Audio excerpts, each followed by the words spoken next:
এবার দেশের বিভিন্ন জায়গার আরো কিছু খবর নিয়ে দেখুন একটি ডেস্ক রিপোর্ট।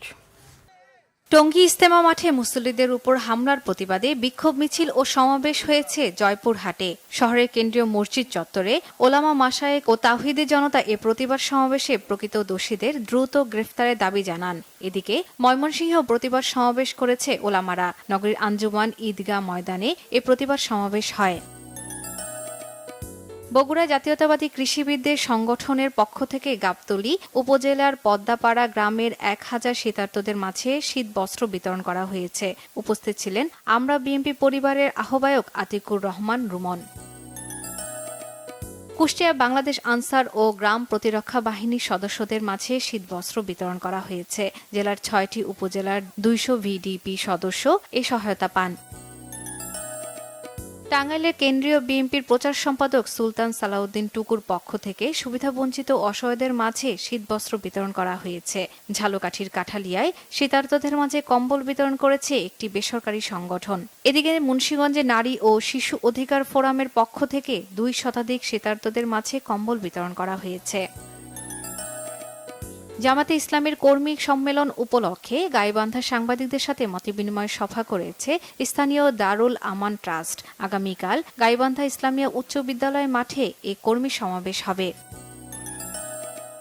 গাজীপুরে কৃষক দলের সমাবেশ হয়েছে। শ্রীপুর উপজেলার তেলিহাটি ইউনিয়ন কৃষক দলের উদ্যোগে এ সমাবেশ হয়।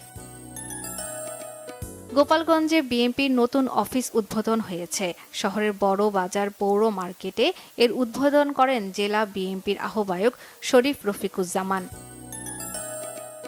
সাউন্ড ও লাইটের সরঞ্জাম, বাদ্যযন্ত্র ভাঙচুর, লুটপাট ও কলাকৌশলীদের উপর হামলার প্রতিবাদে খুলনায় মানববন্ধন হয়েছে। প্রেস ক্লাবের সামনে ঘণ্টাব্যাপী কর্মসূচি পালন করেন তারা। কুড়িগ্রামে প্রান্তিক ও দলিত জনগোষ্ঠীদের জন্য আইনি সহায়তা সহজলভ্য করার লক্ষ্যে মতবিনিময় সভা হয়েছে। এতে প্রধান অতিথি ছিলেন জেলা legal aid officer Sharmin Akter. Cox's Bazar press ক্লাবের দ্বিবার্ষিক নির্বাচনে বিনা প্রতিদ্বন্দ্বিতায় জয়ী হয়েছেন মাহবুব বাহার প্যানেল। পরে কক্সবাজার নাগরিক ফোরামের পক্ষ থেকে প্যানেলের সবাইকে সংবর্ধনা দেয়া হয়। নড়াইলে তারুণ্য মেলা শুরু হয়েছে দিনব্যাপী। নড়াইল চিত্রা রিসোর্টে এ মেলায় প্রধান অতিথি ছিলেন জেলা প্রশাসক শারমিন আক্তার জাহান। শরীয়তপুরের নতুন জেলা প্রশাসক মোহাম্মদ আশরাফ উদ্দিনের সাথে গণমাধ্যম কর্মী, বিভিন্ন দপ্তরের কর্মকর্তারা ও ছাত্র জনতা সহ সুধীজনেরা মতবিনিময় করেছে। ভেদরগঞ্জ উপজেলা অডিটোরিয়ামে এ সভা হয়। চট্টগ্রাম জনপ্রশাসন সংস্কার কমিশনের মতবিনিময় সভা হয়েছে।